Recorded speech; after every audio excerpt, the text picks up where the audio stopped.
So we're parked up here above it tonight, and you can see they set, last time we took pictures, the other half of that main beam wasn't set, and then they've got one beam set in the garage. There's one more to go in, and then they're blocking down there on the front wall so they can do some sheeting. And there's some sheeting up over in the corners to strengthen the walls, and they've carried up the rim boards for the eye joists. A lot of prep work. So anyway, that's a lot of prep work today, a lot of measurements, a lot of getting things blocked and set. Hopefully, today's Monday, hopefully Wednesday they'll be rolling eye joists up here is the master plan. So, just wanted to bring you up and do a nightly update. So we'll try it again tomorrow night. So they're lifting the last beam in right now.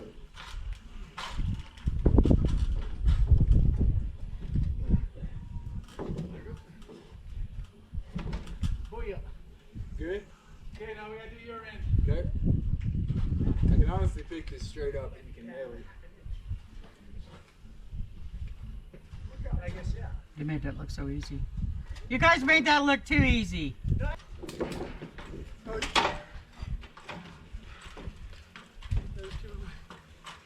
Ready? Hang on. Wait, hold on. I'm gonna go one more. You ain't got no more. You ain't got no more.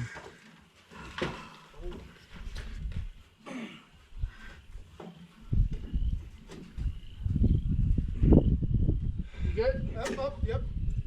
On top of the side, you want.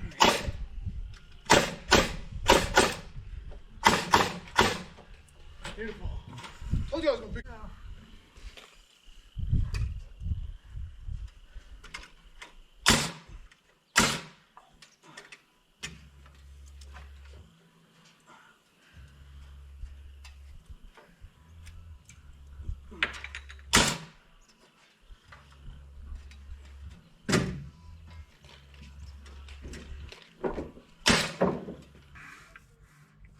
As you can see, the house has come quite a ways since I took any video.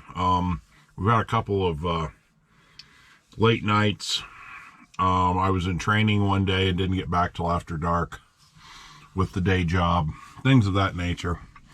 But I told you when this whole series started that I would show the good, the bad, and the ugly. So if you look in through that window, you'll see one of the two garage I-beams. It's a glulam beam. Now that garage is 30 feet long.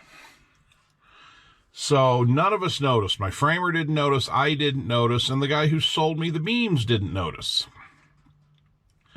That beam is a 3 1/8 wide beam, 30 feet long, 12 inches high. It is totally inadequate for the job it's being asked to do. It is literally sagging under its own weight.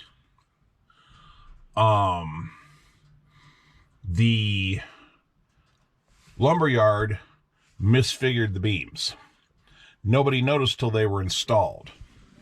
So those have to be taken out, and new beams are on the way. They'll be here in 4 days, and they have to be reinstalled. Also, and I probably won't get a picture of this tonight, it appears like the concrete people knocked the plumbing out of alignment when they were pouring the concrete slab. So there's going to have to be a section of concrete slab either chipped up or cut up or something to line the drain back up, the drains back up in the lower bathroom. So again, these are all things you have to deal with when being your own contractor. The plumbing may be my fault, but the beams are 100% the lumberyard's fault, and he acknowledged it. They're going to take them back even though they've been installed and use them as credit towards the bigger beams. So just wanted to shoot it. The guys are still in there working. They don't want anybody walking underneath while they're rolling I-joists. So thought I'd shoot an outside video, and hopefully tomorrow night, which is a Friday, they'll take off early and I can get in there and give you a tour of what's been done. And I'll show you a little bit more, a little closer up some of the problems. And again, these are things that are going to happen. I don't care how well you do and how well you plan, things go wrong. So I'll sign off for tonight, and I'll hopefully be back tomorrow night.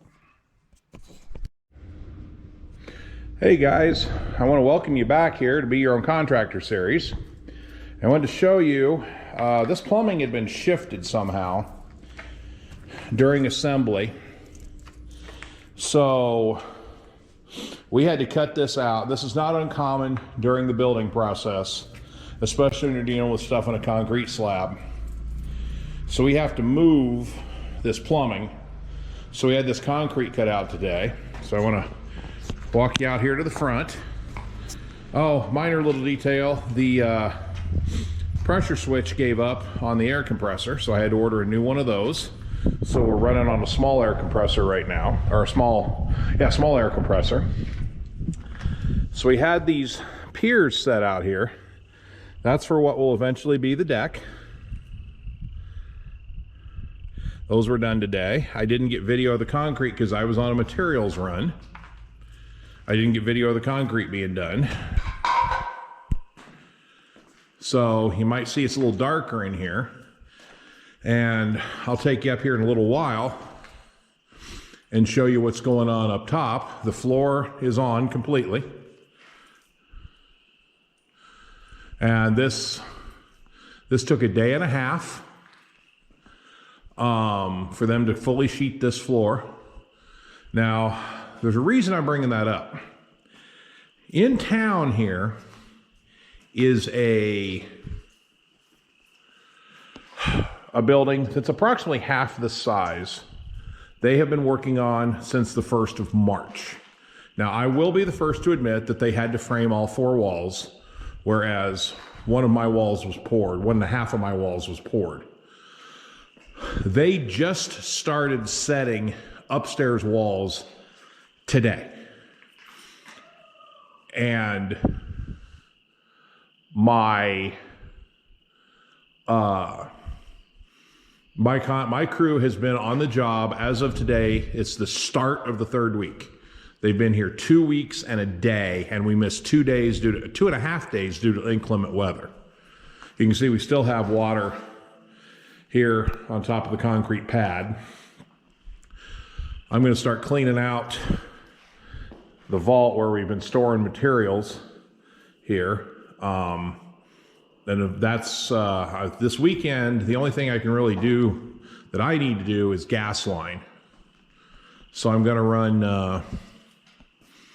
I'm going to start running gas line this weekend. I won't be able to do it all, but I can certainly do some of it. I can go get the materials and stuff like that. Here, as soon as those upstairs walls are framed, I can really start humping and getting my part of this done. So I will take you up and show you the floor from the upstairs here in a little while. Today they finished sheeting it and they snapped all their lines so they know where to put all their walls. You can see this crew as they go through, and it didn't need to be done, but as they go through, you see that board that's sticking out up top there on top of that wall. That is known by several different names. We called it deadwood when I was growing up, and my uncle's a retired contractor. It's for attaching drywall to edges where there's nothing to attach the drywall to. So that's already on. So you can see the plumbing pipes moved in, so we're ready to go with that. So I'm going to close this off for a little while, and I'm going to walk upstairs as soon as I'm done, and I'll show you the view from the top side. Okay, folks, I'm up here on top now. I moved what I could move. I'm missing a spade shovel. I probably got one around here somewhere. I just got to find it. So you can see what it looks like. That'll eventually be the stairwell. And you can see all these red lines.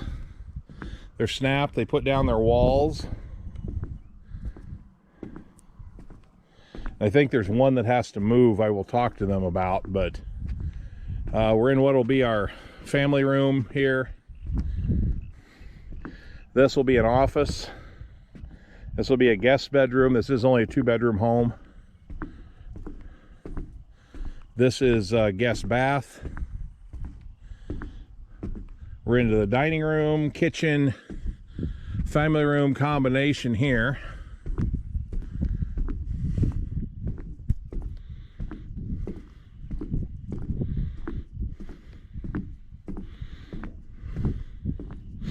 This is our my wife's sitting room / her office. Master bath, master shower, master bedroom back here, half bath here, master closet here, and this will be our mudroom. So that's a quick tour of where we're at. I'm hoping to remember to take this camera with me and get pictures of that one in town. I guess the biggest thing I should mention is if you don't know your contractors or your subcontractors, you need to vet them thoroughly. I've known this guy for years. He's built for me before. He is a phenomenal framer. So, you know, you need to make sure you've got good quality people.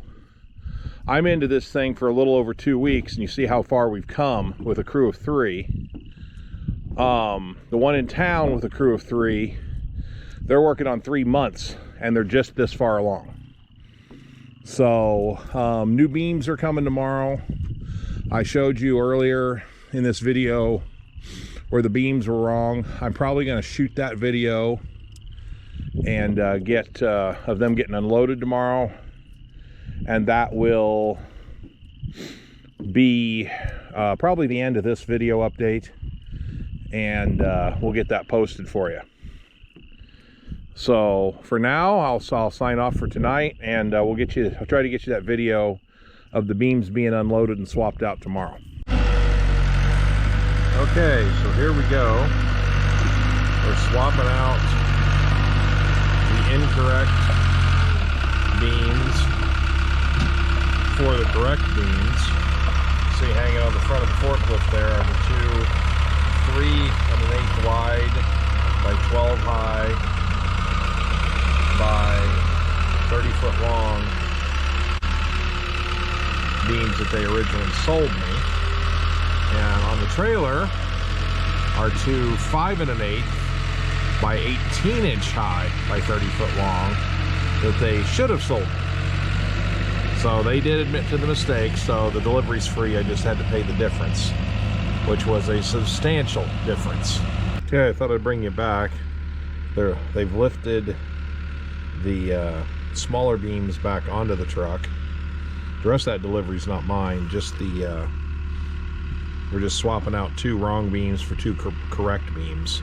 So they're concerned about the weight, but there's no way. That forklift's rated for 15,000 pounds. Well, 10,000 with the extensions on it, but those 2 beams might weigh 3,000. So we're not even close to capacity of that forklift. But again, just more of the same. You know, you're your own contractor. All these things have to be taken into account. Okay, here we go. They're lifting those 2 replacement beams up. I kind of thought they were too far to the left on center.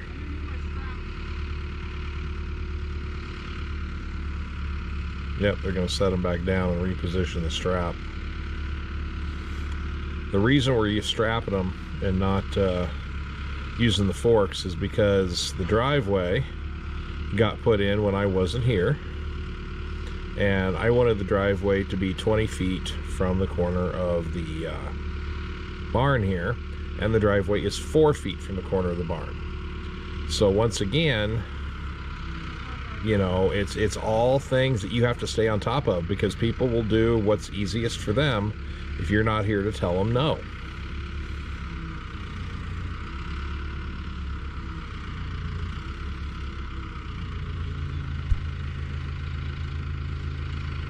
There we go. See how much more even that beam's picking up now?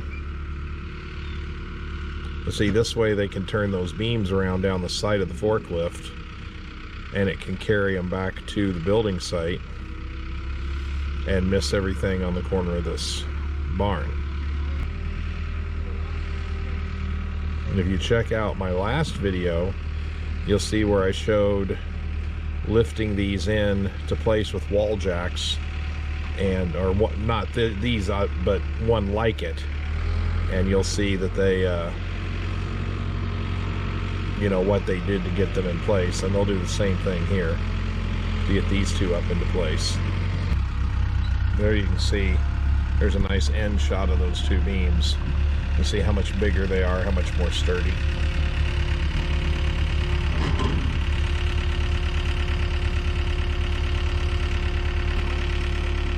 I just wanted to show you, get some footage of that being swapped out.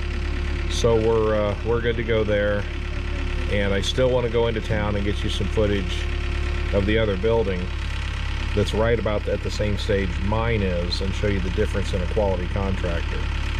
So I'll try to go in tonight and get that shot. For now, I'll say goodbye. Hey guys, I'm gonna get to run to town here today, and I'm gonna grab a picture or a little short video of that that building in town that's about equal distance with the one with my house right now. I'm just trying to make the point that the contractors that you hire, the subcontractors you hire, you want good quality people, not, you know, people that are just going to take their dear sweet time. So everybody seems to be so busy today that they don't think they don't need the work, but there's still guys out here who put forth a quality effort. So this side, give you a little tour of the countryside as I drive in here. So I will shut this down, and I'll turn it on when I get to town. Okay, we're coming into my little town here, and I want to, as we come around this corner, you'll see this building, and I want to see if there's anybody working, because I have permission to film them. Okay, there it is. You see how big it is compared to my house, roughly 30 by 50. There's nobody working up there. They've built 2 walls in 3 days. And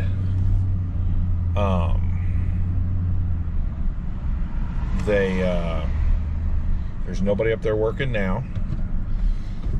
My guys have built almost the same amount of walls today, down one crewman. One guy had an emergency dental appointment. So I'll come around the corner here, and we'll get it from the other angle. But you see what's been done, and that's been, they've been working on that since early March, and it's almost June. So that's the difference between a quality framer and a not quality group of guys. They've just taken forever to get anything done. Materials have sat there for weeks before they get put up.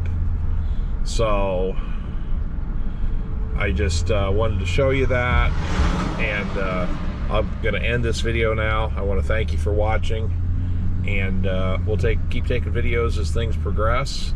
I'm coming up on a 4-day weekend here for me, and I will hopefully get that plumbing dug up, and we'll show you what went wrong there as soon as I figure it out, and start running some gas lines, setting the furnace, and some other things. So with that, thanks for watching, and we'll see you on the next video.